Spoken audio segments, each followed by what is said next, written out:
Hello and Jai Hind student. Welcome once again to your own channel Sir Tarun Pani. And yes, once again we are back for the geography chapter humidity. और जैसा कि आप जानते हैं class 9th rising star नाम का एक हमने बैच बना रखा है जिसमें हम सारे चैप्टर्स आपके क्लास 9th आईसीएसई बोर्ड के इसमें बनाते हैं। और मैं रिक्वेस्ट करूंगा अगर आप क्लास 9th के स्टूडेंट हैं तो प्लीज चैनल को सब्सक्राइब करना एकदम मत भूलना। और मैं प्रॉमिस करता हूं कि आपने किया चैनल सब्सक्राइब और मुझे कमेंट में बताया कि sir we want a live sessions. जी, लाइव सेशंस मैं करूंगा आपके लिए, सिर्फ और सिर्फ आपके लिए। बट आपको करना होगा कमेंट सेक्शन में मुझे कमेंट करके यह बताना होगा कि आप लाइव सेशन किस चैप्टर का लेना चाहते हो और किस सब्जेक्ट का लेना चाहते हो। I will be happy to help my rising star. याद रखिएगा ये एक एक्सक्लूसिव बैच है सिर्फ और सिर्फ आईसीएसई क्लास 9th स्टूडेंट्स के लिए। और मैं आपसे प्रॉमिस करता हूं कि आपके सारे लेसन वीडियोस आपको इसी चैनल में सर तरुण पानी में मिल जाएंगे। और मैं बिगिन करना चाहूंगा आपके साथ आज का ये अगला लेसन ह्यूमिडिटी, बहुत शॉर्ट में और क्विकली। तो आप है तैयार, मैं हूं तैयार। शेयर कर दीजिएगा मेरे यार। चलो राइम बना दिया मैंने, तो स्टार्ट करता हूं आज का लेसन ह्यूमिडिटी आपके साथ। ये करता हूं मैं अपने आप को छोटा। और ह्यूमिडिटी तो क्या है? ह्यूमिडिटी बड़ा आसान शब्द में बोले तो नमी। जरा स्क्रीन पर एक आप इमेज को देख पा रहे होंगे, ये वाटर के ड्रॉपलेट्स दिखाई दे रहे होंगे आपको। यस, यही है मॉइस्चर के ड्रॉपलेट्स जो आप अपने घर में आसपास में ग्लासेस में देख पाते हैं। यही है नमी, ह्यूमिडिटी। तो जब एयर ड्राई होती है तो मॉइस्चर ज्यादा होने लगता है, इवेपोरेशन ज्यादा होने लगता है। इवेपोरेशन में वाटर वेपर बन जाता है। तो जब वाटर क्या करता है, लिक्विड से गैसियस फॉर्म, वेपर फॉर्म बन जाता है, हम इसे कहते हैं इवेपोरेशन। जी, और ड्राई एयर जब होगी तो उसकी पानी होल्ड करने की कैपेसिटी बहुत ज्यादा होगी। ह्यूमिड एयर मतलब जिसमें पहले से ही मॉइस्चर है, जो पहले से ही नम हवा है। हाँ, बारिश के पानी में पानी होल्ड करने की क्षमता कम होती है। पर समर्स की एयर में, हाँ, जब बहुत धूप पड़ रही होती है तो एयर ड्राई होती है तो ज्यादा मॉइस्चर होल्ड कर सकती है। आइए जाने definition of humidity. So the amount of water vapour present in the air is known as humidity. जो हवा में नमी है, कितनी नमी है इसको मेजर कर लें, इसे कहते हैं यस ह्यूमिडिटी। क्या आप जानते हैं हम ह्यूमिडिटी मेजर भी कर सकते हैं। और ह्यूमिडिटी डिपेंड करती है हमारे ही एटमॉस्फेयर के इवेपोरेशन पे। आपकी प्रकृति में आपके आसपास वाटर बॉडीज है, तालाब है, पोखरे हैं, नदियां हैं, ओशन है, इनका पानी भाप बनकर ह्यूमिड एयर बना रहा है। समझ गए? तो इवेपोरेशन जो हमारे आसपास हो रहा है वो किस पे डिपेंड करता है? सबसे पहला इवेपोरेशन ह्यूमिडिटी पे डिपेंड करता है। मैंने अभी बताया कि ड्राई एयर होगी तो ज्यादा मॉइस्चर होल्ड कर पाएगा, और इसका उल्टा कर दो, ह्यूमिड एयर होगी तो वो कम मॉइस्चर होल्ड कर पाएगी। और इवेपोरेशन किस पे डिपेंड करता है? इवेपोरेशन डिपेंड करता है हीट पर। जितनी धूप पड़ेगी, जितना हाई टेम्परेचर होगा, उतना इवेपोरेशन ज्यादा होगा। और इवेपोरेशन किस पे डिपेंड करता है? विंड पे डिपेंड करता है। अगर विंड तेजी से ब्लो करेगी, इवेपोरेशन फास्ट होगा। आपको पता है कि आपके घर में मदर्स या मेड्स जब पोछे लगा देती हैं, हाँ, गीला जब जमीन कर देती हैं तो सुखाने के लिए क्या करती है? फैन चला देती हैं। रीजन वही है, जब गीला फर्श होता है आपका, जब आपके फ्लोर गीले होते हैं तो उसको जल्दी सुखाने के लिए मॉइस्चर उड़ाने के लिए क्या करते हैं? फैन चला देते हैं। और कपड़े जब कपड़े वॉश हो जाते हैं, सुखाने के लिए क्या करते हैं आपके यहां? रस्सी पे दूर दूर तक फैला देते हैं। जितना स्प्रेड करेंगे एयर ज्यादा लगेगी जल्दी। तो this is all the factors of evaporation are. अब मैंने कहा ह्यूमिडिटी, नमी दो टाइप की होती है, एब्सोल्यूट और रिलेटिव। पहले हम बात करते हैं एब्सोल्यूट ह्यूमिडिटी की। जब हम अमाउंट ऑफ वाटर वेपर जो कि एक एयर में है इस समय, जो एयर होल्ड कर रही है इस समय, एक निश्चित टेम्परेचर पर और एक निश्चित वॉल्यूम पर, उसका नाम रखा गया एब्सोल्यूट। एक एग्जांपल से बताता हूं कि 30 डिग्री टेम्परेचर पे, तो at 30 degree at 30 degree centigrade air में, मैं ये इमेजिनरी एग्जांपल दे रहा हूं, एयर होल्ड्स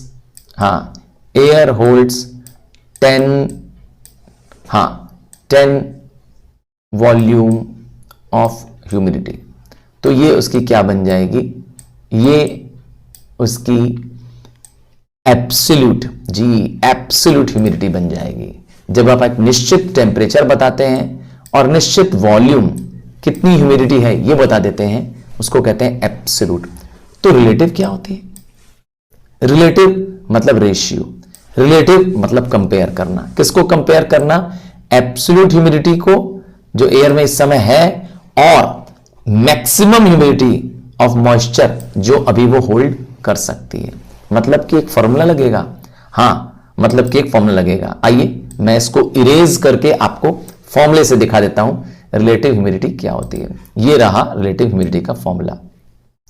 जब आप रिलेटिव ह्यूमिडिटी की बात करते हैं तो अभी मॉइस्चर कितना है, मॉइस्चर या ह्यूमिडिटी अभी कितनी है, तो ह्यूमिडिटी जो अभी है, ह्यूमिडिटी अभी ऑफ एयर कितनी है अपॉन मैक्सिमम ह्यूमिडिटी जो ये इस समय इसी टेम्परेचर पे इट कैन होल्ड। तो इसको डिवाइड कर दो, बस इसी के रेशियो को कहते हैं रिलेटिव ह्यूमिडिटी। ठीक है, क्या है, किसका रेशियो है? ये रेशियो है। रेशियो मतलब कंपेयर करना। रिलेटिव ह्यूमिडिटी का मतलब रेशियो निकालना। किसका रेशियो? ह्यूमिडिटी जो एयर अभी होल्ड कर सकती है, एक गिवन एयर होल्ड कर सकती है, और डिवाइडेड बाय या अपॉन किससे? अपॉन मैक्सिमम ह्यूमिडिटी जो एक समय पे एक पर्टिकुलर टेम्परेचर पे एयर होल्ड कर पाती है। बस इसी को कहते हैं रिलेटिव ह्यूमिडिटी। और याद रखिएगा, आपको ह्यूमिडिटी का बहुत पता चलता है। जरा इमेज देखो, उसके सर पे क्या निकल रहा है इस व्यक्ति के। इमेज को क्लियर से देखेंगे तो आपको दिखाई देगा किसके खूब पसीने आए हुए हैं। जरा इमेज को मैं ऊपर करता हूं, अब आप और इजीली देख पाएंगे इस इमेज को। देखिए इस लड़के को कितने पसीने आ रहे हैं। जब आप दौड़ के आते हैं तो देखिए आपके सर पे कैसे पसीने की बूंद आ गई। मैं थोड़ा से हेड के पोर्शन को एनसर्कल कर दे रहा हूं, आपको याद दिला रहा हूं गर्मी के दिन जी। तो ह्यूमिडिटी हमारे बॉडी के लिए बड़ी ऑप्रेसिव होती है, बड़ी चिड़चिड़ाहट करना करती है। हमारा जो कंफर्ट है ना, हमारे शरीर का जो आराम है, वो ह्यूमिडिटी पे बहुत डिपेंड करता है। तो ये मत सोचिए ह्यूमिडिटी हमारे लिए कोई काम की चीज नहीं है, बड़े काम की चीज है। हमारी बॉडी भी क्या करती है, बहुत सारी हीट रिलीज करती है, गिव आउट करती है प्रेस्पिरेशन के रूप में, पसीने के रूप में।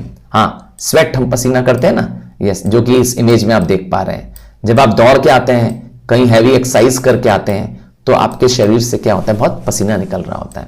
और वो पसीना क्या है, एक तरीका है, एक मैकेनिज्म है बॉडी से हीट को बाहर रिलीज करने का जी। और मॉइस्चर आ जाने से, यस, शरीर पे मॉइस्चर आ जाने पे, फोरहेड्स पे मॉइस्चर आ जाने से कूलिंग पैदा होती है।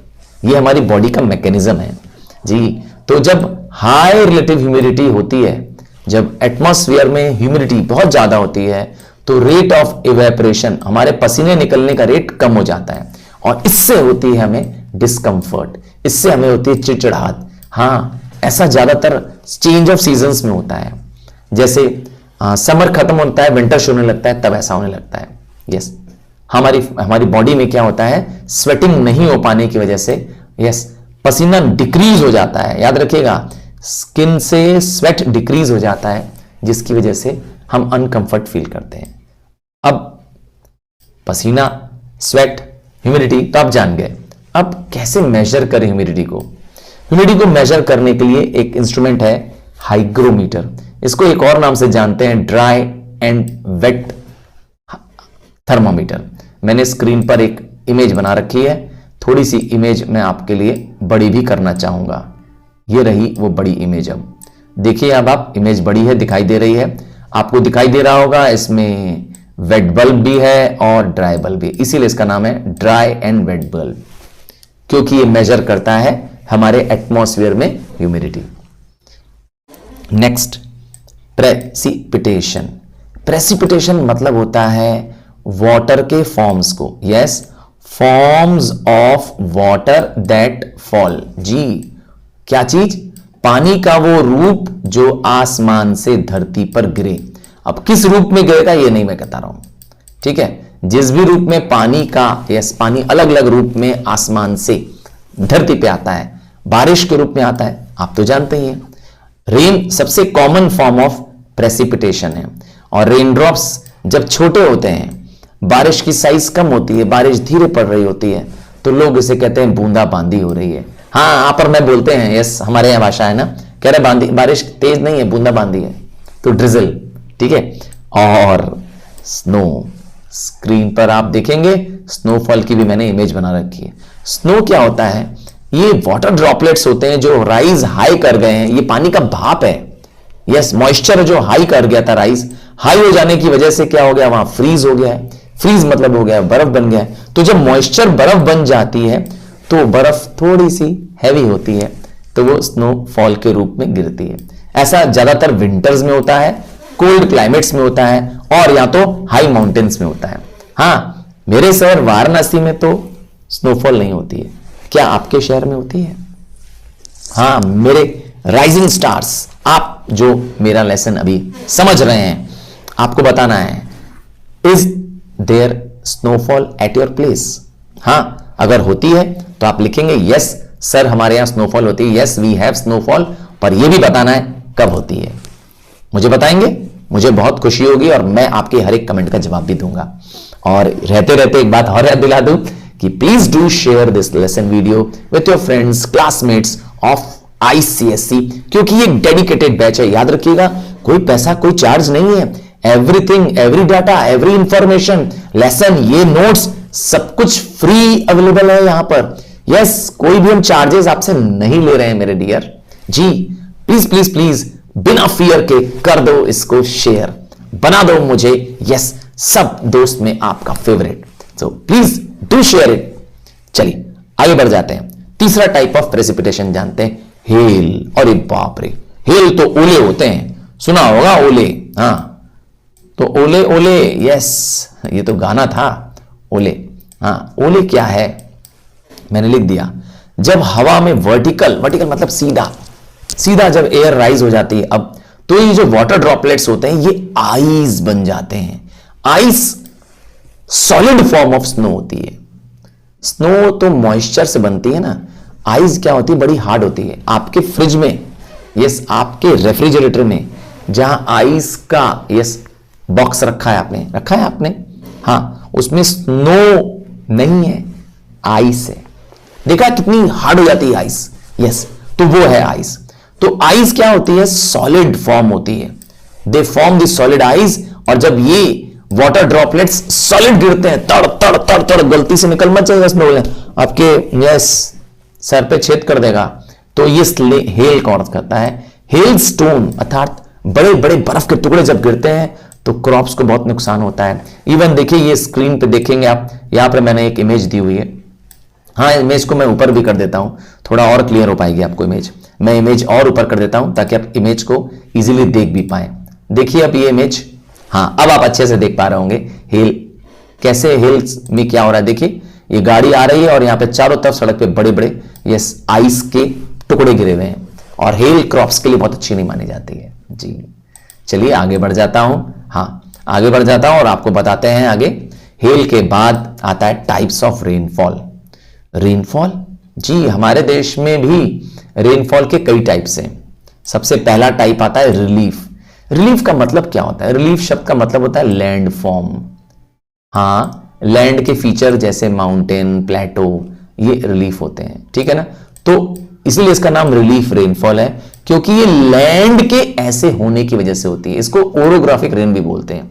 देखिए अगर कहीं माउंटेन है, जैसा कि आप स्क्रीन पे देख पा रहे हैं, हाँ यहां पर देखिए, यहां पे सी है माउंटेन की एक तरफ, तो अब जब सी का पानी मॉइस्चर राइज करेगा तो उसको मजबूरी है पानी को क्या करने की, ऊपर राइज करने की। देखिए यहां पर विंड्स के साथ, प्रिवेलिंग विंड्स के साथ ये मॉइस्चर राइज कर रहा है। देखिए ब्लू कलर है, हाँ ब्लू कलर है तो ये मॉइस्चर लेडन विंड्स हैं।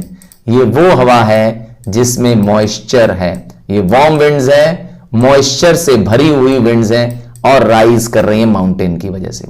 माउंटेन की वजह से जब ऊपर राइज कर जाती हैं तो ये बन जाती हैं जाके क्लाउड्स, और क्लाउड्स जब कंडेंस हो जाते हैं माउंटेन बैरियर के राइज होने के बाद, वहीं पर रेनफॉल दे देते हैं। और इस रीजन को हम लोग कहते हैं विंडवर्ड साइड, क्योंकि यहां पर विंड यहीं से ब्लो कर रही थी, प्रिवेलिंग विंड्स, जिसकी वजह से ये विंड राइज कर रही थी, इसीलिए इसका नाम है यस विंडवर्ड साइड। और विंडवर्ड साइड में यहां पे मैं कलर कर देता हूं, देखिए आप आई होप देख पा रहे होंगे, यहीं सबसे मैक्सिमम रेनफॉल होती है।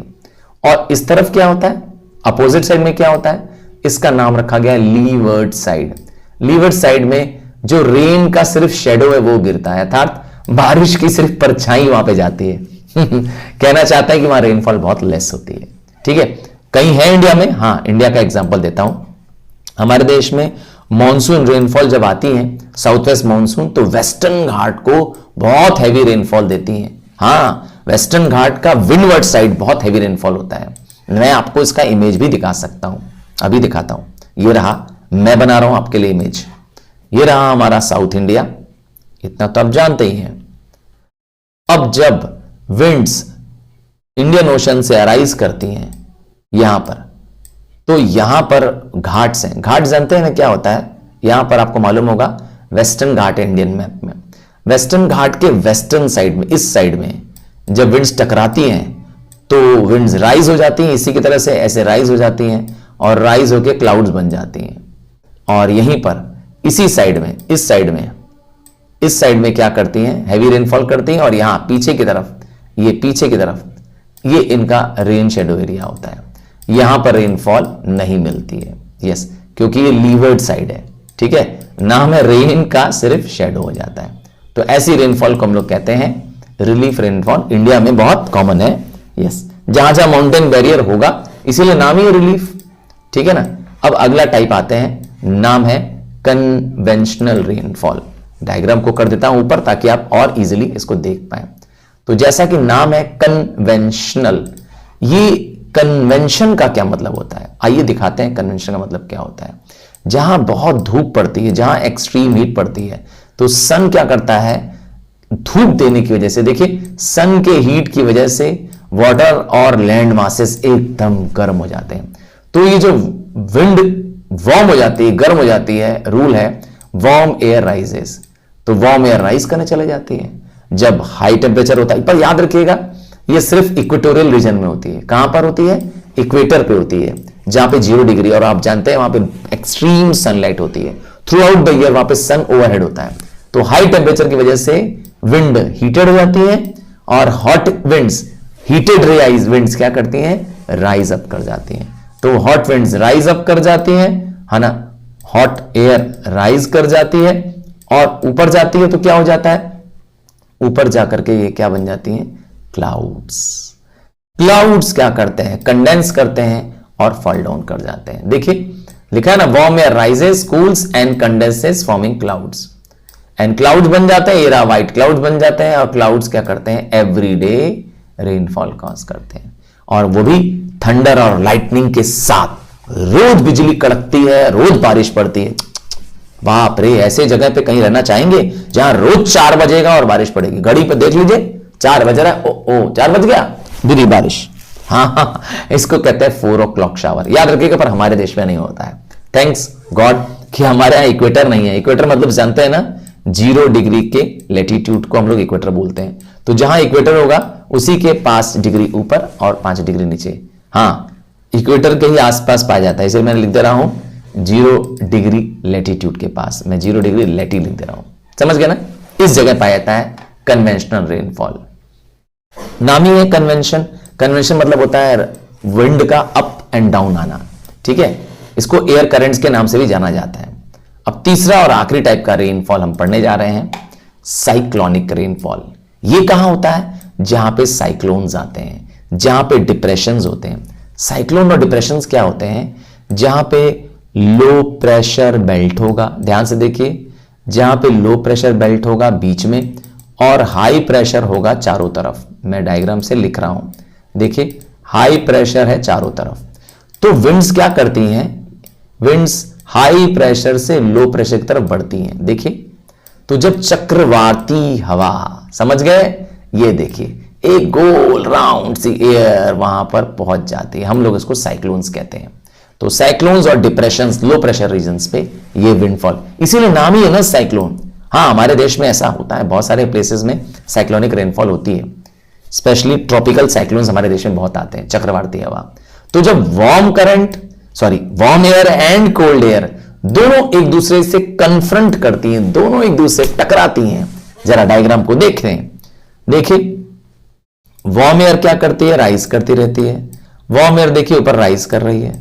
जब वार्म एयर ऊपर राइज कर रही है तो राइज करके क्या बन जाएगी, एयर ठंडा होकर के क्लाउड्स बन जाएगी। और जो कोल्ड एयर होती है जी, कोल्ड एयर जब ब्लो कर रही होती है तो कोल्ड एयर इनके साथ फ्रंट फॉर्म करती है। क्या फॉर्म करती है, फ्रंट। जैसे कोल्ड एयर और इन दोनों के बीच में क्या पैदा हो जाता है, फ्रंट।